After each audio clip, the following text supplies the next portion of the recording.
businesses that are under attack for many reasons, one of which is if you happen to be a florist or a photographer or or a baker making cakes for weddings. The government in certain cases will force you to do so for a wedding of a same-sex couple, which you feel that violates your conscience and your faith. And so the government has come into certain businesses and forced people to do that or force them out of business. We also have the case of the doctors that a lesbian went to this doctor and requested in vitro fertilization, and the doctor said, I don't do that for anybody unless they're a married couple. So it should have been any other than a married man and woman. He said, no, I will refer you, which he did, which she went and they had their baby. However, that wasn't good enough. They went and they sued him anyway, in any case. So the latest has been, we also know what happened with Chick-fil-A, or one of their main people that stood for marriage between a man and a woman. We also heard recently the Benham brothers, Christian brothers, that had a TV program that was ready to begin, and because of their particular views and stands that they had expressed in a Christian-loving way, their program was canceled before it even got started. So this is the problem that we see. So what we're looking for are solutions. We'll begin with you, Pastor. What would you say you have found to be very effective in countering these attacks? Because I'm sure you've experienced a lot of those. Well, I haven't lost my job because of it. So it's a little bit difficult for me to relate to that in particular. I think the thing we need to remember is right, no matter what. Truth is truth, and if we are on the side of truth, we have based our decisions and our convictions on truth.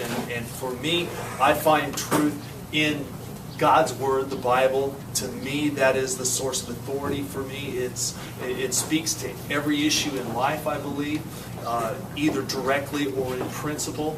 And so, from where I come from and where I go, I need to live out those biblical principles in every facet of life. And I think it speaks to every facet of life, including how we do business, including how we raise our families, including how we interact with the rest of our world. And so I think we need to still stay on the side of truth, and we need to be uncompromising with it. I think we can do it in a way that shows that we're not angry, and we don't need to be angry because truth is on our side. We know what the truth is.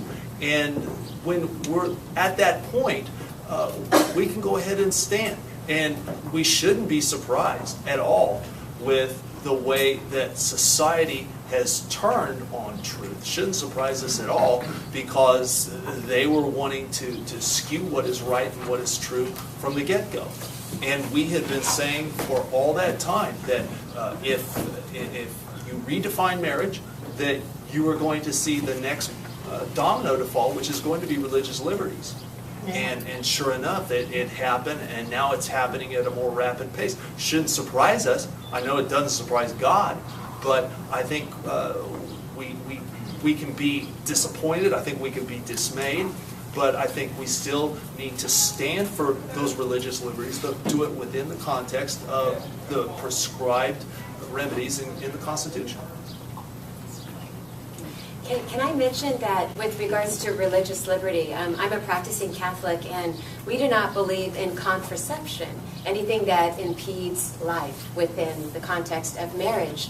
So with regards to Hobby Lobby, when the HHS mandate came about and was going to force some of these Catholic businesses to prescribe or allow contraception to be a part of their insurance program, of course, companies like Hobby Lobby, they debated that, and they hired attorneys, and they refused to offer those services. So our religious freedom is under attack.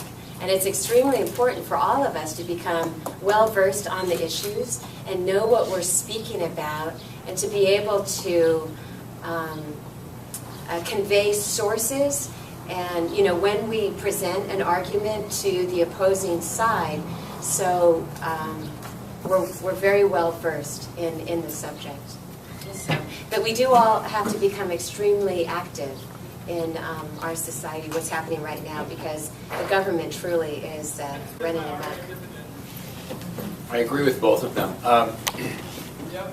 I've always been one that believes you should, even as a conservative, you shouldn't run away from the media, regardless of who the media is. And I can cite plenty of examples where I've seen conservatives who, because they didn't want to answer a question, they went the other way, and it ended up being on video, and how it ended up being on the TV news, them running, or whatever, and how that made them look, and so on and so forth. So I'm more of the mindset that, as Mary said, if you are versed and can speak to your principles, your argument, your side, and do it in a reasonable fashion, that some of these things will come across to the public in a way other than we'd like them to, than the media would like them to. Let's put it that way, if it's the media on the left or whatever it may be.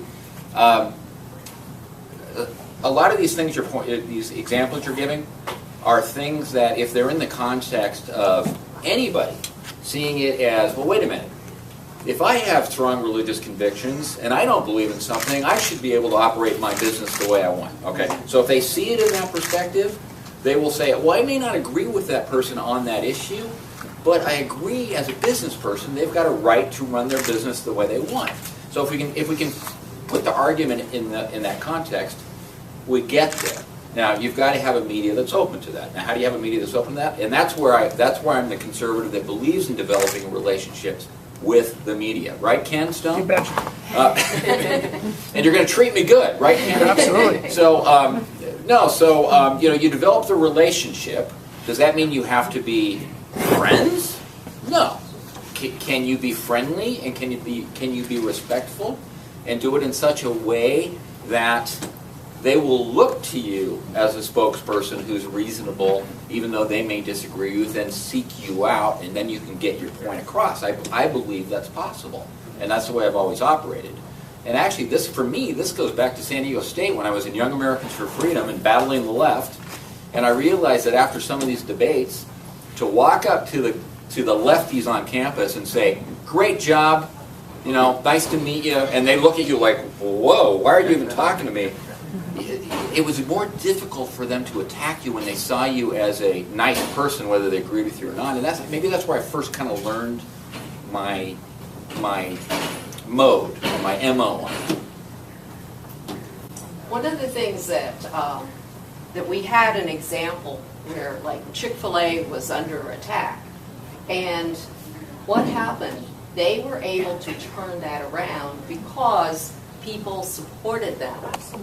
And I think that that's a good example. Do you find that when a Christian or a conservative is under attack, that people will tend to, A, pull away, B, pile on, or just ignore it and leave them out there floundering? I think you get a mixture of responses with a number of issues that will crop up and a number of stories that come up. There are going to be some that are going to rally, circle the wagons around you and say, "Way to go, that was great, support you all the way." There are some that will do it, but they'll say, "We're behind you, we're further behind than everybody else."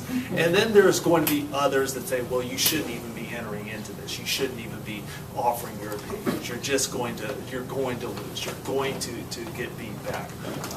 There's going to be people that are going to do that, and then there's some that are just going to be out and out hostile. And I found that those people that are hostile, if I get a chance to try to engage them in a conversation, to engage them in dialogue back and forth, and to do it in a way and say, "I'm not trying to convince you to my side, but I want to be a friend. I want to have a nice conversation with you. I want to be respectful to you, and I hope you would be the same to me." Many times that tones all that hateful rhetoric down, and you're able at least to exchange ideas and at least express those opinions to a point where we can get to a point where we can disagree agreeably. And I think if we can get there, I think that's a lot of what Kirk was alluding to. Get to that point where we stop the name calling, stop the angry rhetoric and the 8-second sound bites, but get to a point where we can discuss things. It's rather remarkable how everybody kind of is disarmed. And I think those are some very good strategies, and I think that's what Barry was speaking of as well. Absolutely. Well. And it really does depend on the venue also. I mean, you may be in a shopping center approached by someone, an equality expert. And I do call them expert because many of these folks you encounter in the shopping centers, they go through significant training in order to develop their presentation to you. So in that type of a venue, sometimes they might try and cause an argument or become very emotional about the subject only for other people surrounding you to hear, not necessarily geared towards you, but the people around you. And then you might be on a website or a blog, like San Diego Rostra, having a conversation with someone who is attacking you. And I've noticed that in that situation, other people come up alongside of you and, and support you. So, but I've noticed also that, as Chris was saying, if you initially approach someone that you're going to have a conversation with respect, and even introduce yourself, get to know their name, and then have a just good, respectful conversation. Let them know initially that there are things you're not going to agree on, and vice versa. And then I've noticed that folks from the left and also from the right, sometimes they're trained to ask questions with a question. They start their statement with a question. Folks at the shopping center, for example, they say something like, do you feel that everyone should be treated equally? And that type of a question is a loaded question. There is no right answer for that question. So just as an example, you might respond to them by saying, well, what do you mean by equality? What is your definition of equality? In other words, respond by a question and try and dig a little bit more as to what they're actually talking about. And you'll finally get to the heart of the issue, but you'll already have determined that respectful relationship with them. And I've done it the opposite way, and I've been in arguments with people, and it's gotten absolutely nowhere. Except I actually punched someone, and that was not good, right? That was not the example of respect. That was not good, so I've learned. But the other way is keep in mind that your goal is to not get them to come your way, because that may not ever happen, but to essentially plant a seed and get them thinking your way and see how it goes from there. And God will do the rest. Great answer, Mary.